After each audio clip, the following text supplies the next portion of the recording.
बिस्मिल्लाहिर्रहमानिर्रहीम। अस्सलाम वालेकुम डियर स्टूडेंट्स। आज हम नए टॉपिक का आगाज़ कर रहे हैं 4.3 का, जिसमें हम ऑपरेटर ओवरलोडिंग को डिस्कस करेंगे। ऑपरेटर ओवरलोडिंग में क्या होता है, हम ऑपरेटर को क्या करते हैं, ओवरलोड कर देते हैं हम यूज़र डिफाइंड टाइप्स के ऊपर। जिस तरह से हमने मेथड ओवरलोडिंग इससे पहले डिस्कस किया, जिसमें हम क्या करते हैं, मेथड्स ओवरलोड करते हैं। कॉमन हमारे पास मेंबर्स होते हैं और वो शेयर करते हैं same names and they are differentiated on the basis of the parameters, यानी अपने जो पैरामीटर्स की बेस पर हम क्या करते हैं, डिफरेंशिएट करते हैं। अच्छा, ऑपरेटर ओवरलोडिंग का हमारे पास क्या मतलब है, तो यहाँ मैं आपको एक एग्जांपल से थोड़ा सा समझाना चाहूँगा। देखिए, आपके पास प्लस का जो है, हमारे पास जो है वो ऑपरेटर जो है वो ओवरलोड होता है। जैसे हमारे पास x plus Y is equal to Z है, इसी तरह से क्या होता है, ये दो इंटीजर्स वैल्यूज़ होती हैं, फ्लोट वैल्यूज़ हो सकती हैं, डबल हो सकती हैं। यहाँ पर ये प्लस का जो साइन है वो इन दोनों को एडअप करवाएगा और रिज़ल्ट आपका यहाँ रख देता है। इसी तरह से अगर आपके पास क्या हो, स्ट्रिंग हो, जैसे ABC है हमारे पास और हमने यहाँ पर कंकैटिनेशन ऑपरेटर इस्तेमाल किया। देखिए है ये प्लस का साइन, लेकिन यहाँ पर ये कंकैटिनेशन ऑपरेटर के तौर पर यूज़ होता है। CDE है हमारे पास और इज़ इक्वल टू हमने किया हुआ है माई ए। अब ये दोनों क्या हुए, एडअप करवाएगा यानी कंकैटिनेट करेगा, और कंकैटिनेट करने के बाद यहाँ पे आ जाएगा ABCCD, यानी एक स्ट्रिंग बनकर इसके अंदर क्या होगी, स्टोर हो जाएगी। तो यहाँ पर अगर आप देखिए, ये प्लस का जो ऑपरेटर है, ये प्लस जो है हमारे पास क्या है, एक ऑपरेटर है हमारा। तो ये क्या हुआ है, ओवरलोड हुआ हुआ है। यानी जब ये इंटीजर्स या ऐसे जो है वैल्यूज़ के साथ यूज़ होता है तो ये ऐड ऑपरेटर्स के तौर पर यूज़ होता है, और जब यहाँ पर ये स्ट्रिंग के साथ यूज़ होता है तो ये कंकैटिनेशंस के लिए यूज़ होता है। ऐसे ही अगर हम एम्प्लॉइज़ का है, हमारे पास हमने एम्प्लॉइज़ जो है वो 1 है, इसी तरह से हम लोग अगर इसमें ये एम्प्लॉइज़ 2 यूज़र डिफाइंड टाइप्स है 2 लिखना है, और इसके बाद इसकी कोई समथिंग जो भी इम्प्लीमेंटेशंस है वो देना चाहें इस ऑपरेटर की, तो ये यूज़र डिफाइंस जो टाइप्स है इसके ऊपर हम क्या दे रहे हैं, इसको कहेंगे हम ऑपरेटर ओवरलोड करवा रहे हैं, किसका, प्लस का। तो आइए हम लोग स्टार्ट करते हैं डिस्कशंस को। When working with the user defined types, it might be convenient to define the arithmetical, logical and comparison operator with these types. यानी जो आपकी क्लासेस हैं आप उनके मुताबिक उसकी क्या दे सकते हैं, इम्प्लीमेंटेशन दे सकते हैं। टेक फॉर एग्जांपल, वो कहता है देखिए, अगर आपके पास क्या हो, एम्प्लॉइज़ एक क्लास है और उसके 2 फील्ड्स हैं, रेगुलर आवर्स है एंड ओवर टाइम आवर्स है। तो फिर आप क्या करना चाहते हैं, आप इस एम्प्लॉइज़ के ऊपर वही जो हमने पहले डिस्कस किया कि एम्प्लॉइज़ 1 प्लस एम्प्लॉइज़ 2 हम करें, तो उसकी इम्प्लीमेंटेशन किस तरह से देंगे ये हम डिफ़ाइन करते हैं अभी। C# allows to define the operator behaviour of the users. Defined types के ऊपर आपको अलाउ करता है कि अपना बिहेवियर दे सकें। To enable use of the addition operator to your class, हमारे पास ये एग्जाम्पल देखिए, यहाँ पर क्लास एम्प्लॉइज़ बनाया, उसके 2 फील्ड्स हैं, regulars and the over time hours है। फिर हमने ये इम्प्लीमेंटेशन दी है बेटा, यहाँ देखिए, अगर आप पब्लिक स्टैटिक एम्प्लॉइज़ ऑपरेटर, और यहाँ पर आपने उस ऑपरेटर को यहाँ पर डिफाइन करना है जिससे ओवरलोड किया जा रहा है। इसके बाद एम्प्लॉइज़ A, एम्प्लॉइज़ B है, तो इसके बाद क्या हुआ, employees total employees equal to जो एम्प्लॉइज़ है, तो हमारे पास क्या हुआ, इसके बाद देखिए हमारे पास A और रेगुलर आवर्स प्लस जो P एम्प्लॉइज़ के रेगुलर आवर होंगे, उनको दोनों को क्या कर रहा है, एडअप करवा रहा है, और कहाँ रख रहा है हमारे पास, टोटल एम्प्लॉइज़ के उसके अंदर। इस तरह से टोटल एम्प्लॉइज़ का ओवर टाइम जो है उसमें क्या होगा, जो A हमारे पास पहला ऑब्जेक्ट होगा A, उसके ओवर टाइम आवर्स लिए जाएंगे। इस तरह से B जो हमारा दूसरा ऑब्जेक्ट होगा उसके लिए जाएंगे, और दोनों को एडअप के हम करके नए ऑब्जेक्ट के अंदर क्या रख रहे हैं। और इस तरह से फिर हमने टोटल एम्प्लॉय जो हमारे पास एम्प्लॉइज़ हमने क्या कर दिया, रिटर्न कर दिया। इसी तरह से अगर हम ये दूसरी इम्प्लीमेंटेशन देखें, यहाँ पर हमने ये इंक्रीमेंट ऑपरेटर को ओवरलोड करवाया है, जैसे एम्प्लॉइज़ A, और यहाँ पर अगर आप देखें पब्लिक स्टैटिक एम्प्लॉइज़ ऑपरेटर है, employees total employees new employees है, और यहाँ पर आप देखें हमने इसमें 15 का इंक्रीज़ चाहते हैं। यानी जो भी हमारे पास हमारे एम्प्लॉइज़ का रेगुलर आवर्स हैं उसमें क्या हो, 15 ऐड अप हो जाए। कितना ऐड अप हो जाए, 15। लिहाजा हमने क्या किया, इसमें A ऑब्जेक्ट जो पास हुआ उसके रेगुलर आवर्स प्लस 15 से हमने ऐड अप करके जो नए हमारे पास था एक और ऑब्जेक्ट हमने इंटरनली डिफाइन किया उसके अंदर ऐड अप करवा दिए, और फिर हमने उस टोटल एम्प्लॉइज़ को यहाँ से क्या कर दिया, रिटर्न करवा दिया। तो आइए बच्चों, इसको हम प्रैक्टिकली कर देखते हैं।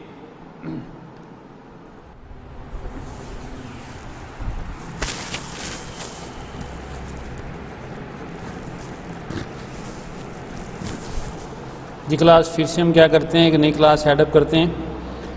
और यहाँ से मैंने ऐड पे क्लिक किया, न्यू आइटम्स पे क्लिक किया और यहाँ से मैं कोडिंग से एक नई क्लास को ऐड करवा रहा हूँ और उसी तरह इसका नाम हम लोग एम्प्लॉइज़ क्लास रखने जा रहे हैं, एम्प्लॉइज़। और इसके बाद मैंने इसको ऐड करवा दिया बच्चों। ये देखिए एम्प्लॉइज़ की क्लास आ गई। अब यहाँ पर जैसे कि मैंने अभी डिस्कस किया है कि हमने तो इसके फील्ड चाहिए हमारे पास, तो इंटीजर्स जो है मैंने एज इसका ले लिया रेगुलर आवर्स और एक और मुझे फील्ड चाहिए इसका इंटीजर्स जो है वो मेरे पास है उसका ओवर टाइम आवर्स के नाम से। इसके बाद मैं ओवरलोडिंग को इम्प्लीमेंट करना चाहता हूँ, तो क्या करना होगा मुझे, देखिए बच्चों पब्लिक और इसके बाद आपने कीवर्ड लिखना है स्टैटिक और यहाँ देखिए मैं रिटर्न टाइप मेंशन करूँगा क्योंकि मैं एम्प्लॉइज़ ही को ऑब्जेक्ट से रिटर्न करूँगा यहाँ पर। और इसके बाद आप एक कीवर्ड लिखेंगे बच्चों ऑपरेटर और फिर आप कौन सा ऑपरेटर ओवरलोड कर रहे हैं उस ऑपरेटर को यहाँ मेंशन करेंगे। इसके बाद आप उसके पैरामीटर डिफाइन कर रहे हैं, जैसे हमने डिस्कस किया कि ये एम्प्लॉइज़ का एक पैरामीटर ले रहा हो, इस तरह से एम्प्लॉइज़ का एक भी पैरामीटर ले रहा होगा एज ऑपरेटर ओवरलोडिंग्स। यहाँ पर हमने क्या किया, एक इंटरनली हमने एम्प्लॉइज़ का ऑब्जेक्ट डिफाइन किया है, EMP या TEMP हम कर देते हैं इसको। इसके बाद आपने क्या किया, न्यू कीवर्ड इस्तेमाल किया, इसका कंस्ट्रक्टर कॉल कर लिया ताकि हम इसके अंदर इंफॉर्मेशन को स्टोर कर सकें। और यहाँ पर मैंने क्या किया, TEM डॉट जो इसका है रेगुलर आवर्स में मैं बच्चों चाह रहा हूँ कि क्या हो, ए जो हमारे पास एक यहाँ पर है ऑब्जेक्ट, इसका जो है रेगुलर आवर्स और वो प्लस हो जाए P के जो रेगुलर आवर्स के साथ। और यहाँ पर मैंने क्या किया, सेमीकोलन से टर्मिनेट कर दिया। इसी तरह से ईच एम्प्लॉइज ऑब्जेक्ट के अंदर मैंने क्या किया, ओवर टाइम्स को भी मैं सम अप करना चाहता हूँ यहाँ पर। तो मैंने फिर से वही किया, ए डॉट इसके जो ओवर टाइम्स आवर्स हों, साथ में जो दूसरा ऑब्जेक्ट भी है उसके जो ओवर टाइम ऑब्जेक्ट आवर्स हों, दोनों को एडअप करके इस टी एम्प्लॉइज़ के अंदर रख दी जाए। अब हमारे पास टी एम्प्लॉइज़ दोनों चीज़ें हम एडअप कर ली हैं। अब हम इसको रिटर्न कर रहे हैं क्योंकि हमने यहाँ रिटर्न टाइम मेंशन की हुई कि एम्प्लॉइज़ ऑब्जेक्ट होगा क्लास का। तो यहाँ पर मैंने टी एम्प्लॉइज़ को क्या कर दिया, रिटर्न कर दिया। तो यूँ आप अगर जहाँ पर हम इसको कॉल करेंगे, इन दो ऑब्जेक्ट्स होंगे जो भी एम्प्लॉइज़ के ए और बी जो भी होंगे, ऑटोमेटिकली जो हमारे पास एक ऑब्जेक्ट रिटर्न होगा उसमें दोनों के जो दोनों पैरामीटर्स होंगे वो क्या होंगे, फील्ड्स को एडअप करके देगा। तो यूँ हमारे पास रेगुलर आवर्स क्या होंगे, दोनों ऑब्जेक्ट्स के सम हो चुके होंगे। इस तरह से ओवर टाइम्स आवर्स भी क्या हो चुके हैं, सम हो चुके होंगे। इसी तरह से बच्चों एक और हम इम्प्लीमेंटेशन भी हमने दी है कि हम चाह रहे हैं कि जी अगर हम सिंगल इंक्रीमेंट ऑपरेटर को ओवरलोड करें वो कैसे होगा, कि जस्ट हम ये चाह रहे हैं कि जी हम लोग अगर रेगुलर चार्जेस के साथ भी इंक्रीमेंट ऑपरेटर इस्तेमाल करें, उस एम्प्लॉइज़ के ऑब्जेक्ट के साथ रेगुलर आवर में कितना इंक्रीमेंट हो जाए, 15 का इंक्रीमेंट हो जाए। तब हमने फिर से क्या किया, इसकी रिटर्न टाइम एम्प्लॉइज़ दी, फिर से ऑपरेटर कीवर्ड यूज़ किया हमने बच्चों, ऑपरेटर कीवर्ड और इसके बाद 2 टाइम्स इंक्रीमेंट ऑपरेटर होता है। इसके बाद हमने कहा कि ये जस्ट एक ही ऑब्जेक्ट लेगा, वो एम्प्लॉइज़ का ए नाम हमने पैरामीटर का रख दिया। और इसके बाद हमने क्या किया, इंटरनली फिर से एक ऑब्जेक्ट बनाया, एम्प्लॉइज़ TEM है, इसका नाम फिर से रख रहे हैं एम्प्लॉइज़। और यहाँ पर क्या किया हम लोगों ने, TEMP डॉट जो उसके रेगुलर आवर्स हों क्या हो जाए, जो हमारे ए ऑब्जेक्ट्स के रेगुलर आवर्स हों उनके अंदर क्या हो, 15 का इंक्रीमेंट हो जाए। और जब इंक्रीमेंट हो जाए तब हम क्या कर रहे हैं, फिर से रिटर्न कर रहे हैं TEMP को, यानी जो नेक्स्ट ऑब्जेक्ट रिटर्न होगा उसमें आप देखेंगे ऑटोमेटिकली उस ऑब्जेक्ट का क्या हो चुका है, इंक्रीमेंट हो चुका है, कितने का, 15 का। तो ये दो हमने जो है ना ऑपरेटर्स को ओवरलोड किया है। एक हमने प्लस का ऑपरेटर है, अगर हमारे एम्प्लॉइज़ का एक ऑब्जेक्ट और प्लस सेकंड ऑब्जेक्ट होगा तो ऑटोमेटिकली एक ऑब्जेक्ट और रिटर्न किया जाएगा जिसमें हमने दोनों को क्या कर दिया जाएगा, एडअप्स कर दिया जाएगा। इसी तरह से हमने इंक्रीमेंट ऑपरेटर को यूज़ किया, अगर सिंगल ऑब्जेक्ट ऑफ एम्प्लॉइज़ के ऊपर इसको इम्प्लीमेंट किया जाएगा तब बच्चों क्या होगा, उसके रेगुलर आवर्स में 15 का क्या हो जाएगा, इजाफा हो जाएगा। अब हम इसको कॉल करके देखते हैं। देखिए एम्प्लॉइज़ ड्राइवर का है, इसको हम चेंज कर रहे हैं, इसके ऊपर जो है आप लोग यहाँ से बल्कि एक नया फॉर्म ऐड कर लेना आप लोगों ने एम्प्लॉइज़ ड्राइवर का। अगर ये मैं यहाँ से निकाल, दोबारा ऐड किया जा सकता है, दोबारा ऐड करते हैं ताकि आप मुकम्मल तौर पर इसको किस तरह से हम इम्प्लीमेंट करते हैं। ये देखिए हमने फिर से एक नया फॉर्म ऐड करवा रहे हैं इस एम्प्लॉइज़ ड्राइवर के लिए। यहाँ पर देखिए हमने आपने विंडोज़ फॉर्म्स विंडोज़ को आपने ले लेना है और यहाँ से देखिए ये एम्प्लॉइज़ और ये हमने ड्राइवर उस क्लास का नाम रख लिया। अब यहाँ आ गए तो अब यहाँ पर देखिए मैं एक बटन ऐड अप करवा रहा हूँ। ये बटन मेरा आ गया यहाँ पर बच्चों, और यहाँ पर मैं चाहूँगा कि वो ओवरलैडेड इम्प्लीमेंटेशंस को मैं देख सकूँ। इसके बिहाइंड हम वो कोड लिखेंगे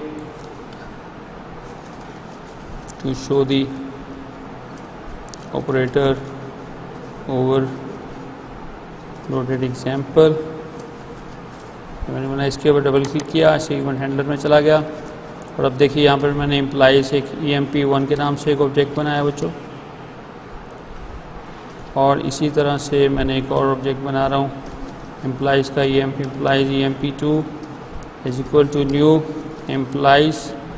और इसका जो है अब मैं क्या कर रहा हूँ, देखिए एम्प्लॉइज1 का जो है उसमें मैं हमने क्या कर रहे हैं, हम रेगुलर आवर्स के अंदर क्या रख रहे हैं, इसका 10 रख देते हैं। इसी तरह से एम्प्लॉइज1 के जो हमारे पास ओवर टाइम आवर्स हैं इसको भी मैं सेट कर लेता हूँ 5, और इसी तरह से एम्प्लॉइज2 का जो है हमारे पास रेगुलर आवर्स जो है उसे भी हम फर्जी तौर पर जो है 15 ऐड अप कर रख देते हैं इसके अंदर। और इस तरह से एम्प्लॉइज2 जो है उसके जो है ओवर टाइम्स के अंदर भी हम लोग क्या कर रहे हैं 20 रख रहे हैं। अच्छा, हम क्या कह रहे हैं जी, देखिए हम लोग अब इम्प्लीमेंट करने जा रहे हैं। यहाँ पर हमारे पास एक ऑब्जेक्ट हमने बनाया हुआ है एम्प्लॉइज3, और हम ये एम्प्लॉइज़ का बना के रख लेते हैं ताकि जो है हमारा रिज़ल्ट हम इसमें स्टोर कर सकें। फिर रिटर्न होगा एम्प्लॉइज़, ये भी हमारे पास रेडी हो गया। अब हम एम्प्लॉइज1 एंड प्लस एम्प्लॉइज2 लिखना चाहते हैं।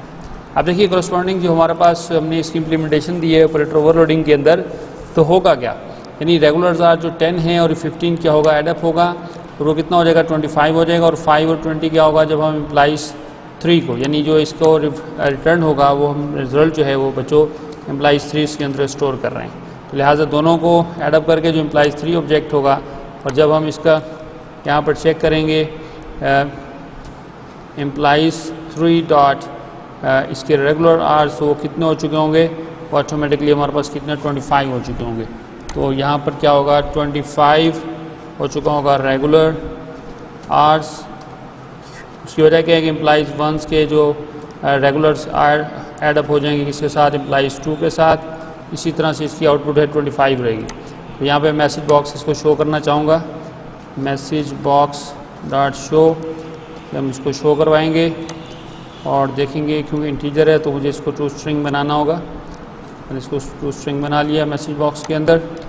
और बच्चों इसके बाद देखिए अगर मैं इसका दूसरा पैरामीटर देखूँगा तो वो क्या होगा, ओवर टाइम कितना हो चुका होगा 5, और 20 भी क्या हो चुका होगा 25। लिहाजा दूसरा भी इसमें क्या हो चुका होगा 25 हो चुका होगा ओवर टाइम आवर्स, क्योंकि हमने एम्प्लॉइज1 और एम्प्लॉइज2 का जो है आवर्स को क्या कर दिया वो एडअप कर दिया। अब देखिए मैं इसको भी मैसेज बॉक्स में शो करके देख लेता हूँ।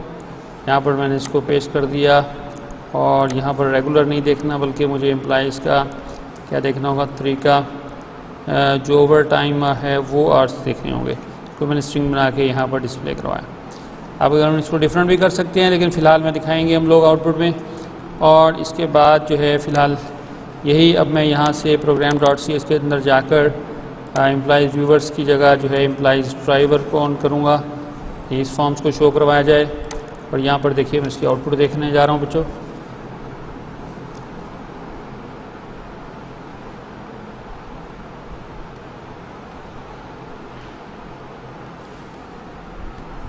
ये देखिए मेरे पास आ गई इसकी आउटपुट। अब देखिए to show the operator overload example, जैसे मैंने इस पर क्लिक किया आप देखेंगे कि हमारे पास सभी मैसेज आया। देखिए 25, यानी दोनों के एम्प्लॉइज1 और एम्प्लॉइज2 के जो रेगुलर आवर्स थे वो एडअप हो चुके हैं। उनके ऊपर जो है हमारा जो ऑपरेटर है ऐड का, उसने ऑपरेटर ओवरलोडिंग किया और उसकी जो इम्प्लीमेंटेशन हमने दी थी उसके अकॉर्डिंगली रिजल्ट आ गया।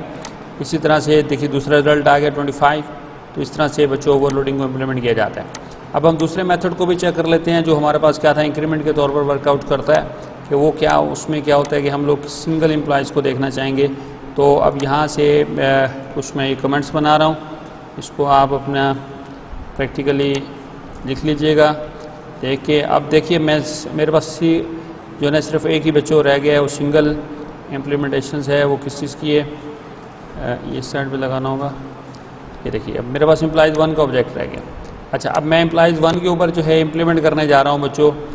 यहाँ पर ही हम लोग इम्प्लीमेंट करते हैं इसको, इंक्रीमेंट ऑपरेटर। इंक्रीमेंटर आपको याद होगा 2 टाइम्स 1 प्लस का साइंस हम यूज़ करते हैं। एम्प्लॉइज़ 1 पे किया तो इसका आउटपुट क्या होगा बच्चों, क्या हो जाएगा? याद है आप लोगों को एम्प्लॉइज़ 1 स्टार्ट से उसके रेगुलर्स आर होंगे, उसमें कितने का इजाफा हो जाएगा? 15 का। तो पहले 10 है, अब 15 इसमें एडअप होगा तो कितना आएगा रिजल्ट में? 25। अब इसको हम 25 ही कर लेते हैं ताकि रिजल्ट थोड़ा सा उससे डिफरेंट हो जाए। यहाँ 25 है, अब कितना हो जाएगा रिजल्ट भाई बच्चों? 40 हो जाएगा। देखिए आप इसमें रिजल्ट हमारे पास 40 आ जाएगा। अब हम इसको मैसेज बॉक्स शो करके देखते हैं। मैसेज बॉक्स डॉट शो, और यहाँ पर अगर आप देखेंगे employees 1 dot regular hours dot to string बनाया मैंने बच्चों इसको। अब मैं इसके रेगुलर आर्स देखूँगा तो डैट इज़ इंक्रीमेंट विद 15, वो 15 उस पर इजाफा हो चुका होगा।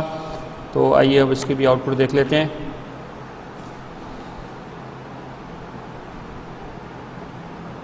ये देखिए अब मैंने इस पर क्लिक किया, ये देखिए 40 हो चुका है। यानी अगर हम यहाँ से देखें तो क्या है, देखिए हमारे पास ये 25 था, 15 का इंक्रीमेंट हुआ तो ऑटोमेटिकली हमारे पास रिजल्ट क्या आ रहा है बच्चों? 40 हो रहा है। तो ये था बच्चों ऑपरेटर ओवरलोडिंग्स। आप इसे अच्छी सी प्रैक्टिस करें।